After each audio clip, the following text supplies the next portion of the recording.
بسم اللہ الرحمن الرحیم نحمدہ ونصلی ونسلم علی رسولہ الکریم اما بعد۔ حضرت اسماء بنت عمیس رضی اللہ تعالی عنہ فرماتی ہیں کہ میں نے رسول اللہ صلی اللہ علیہ وآلہ وسلم کو یہ فرماتے ہوئے سنا کہ 9 ایسے بندے ہیں جو اللہ کو بہت برے لگتے ہیں۔ سب سے پہلا برا شخص، برا ہے وہ بندہ جس نے اپنے آپ کو دوسروں سے بہتر جانا اور تکبر کیا اور خداوند بزرگ و برتر کو بھول گیا،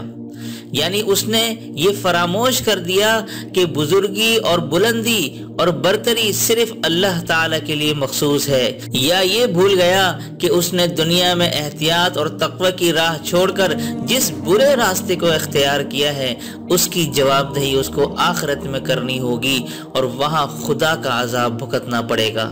نمبر 2 پر برا ہے وہ بندہ جس نے لوگوں پر جبر و ظلم کیا اور ظلم و فساد خون ریزی میں حد سے بڑھ گیا اور خداوند جبار و قہار کو بھول گیا جس کی قدرت و عزت سب سے بلند ہے۔ تیسرا برا ہے وہ بندہ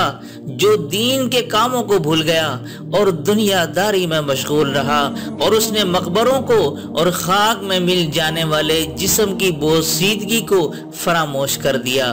یعنی اس نے اس بات سے کوئی عبرت نہیں پکڑی کہ کیسے کیسے لوگ ہزاروں منوں مٹی کے نیچے دفن کر دیے گئے اور ان کے جسم کیڑے مکوڑوں کی خوراک بن گئے۔ چوتھا برا ہے وہ بندہ جس نے فتنہ فساد برپا کیا اور حد سے تجاوز کر گیا اور اپنی ابتدا کو بھول گیا، یعنی نہ تو اس کو یہ یاد رہا کہ وہ کتنی حقیر چیز سے پیدا کیا گیا ہے اور ابتدا میں وہ کس قدر عاجز و ناتواں تھا، اور نہ اس کو اپنا انجام یاد رہا، آخر کار پیوند زمیں ہو جانا ہے۔ 5واں برا ہے وہ بندہ جو دین کے ذریعے دنیا حاصل کرے، یعنی دنیا کو حاصل کرنے کے لیے دین کو وسیلہ بنائے، یا یہ معنی ہے کہ صلحاء اور بزرگوں کی سی شکل اختیار کر کے اور دین کا لبادہ اوڑھ کر اہل دنیا کو فریب دے تاکہ وہ اس کے معتقد و مداح ہوں اور ان سے مال و جاہ حاصل کرے۔ 6واں برا ہے وہ بندہ جس نے شبہات میں مبتلا ہو کر دین کو خراب کر دیا،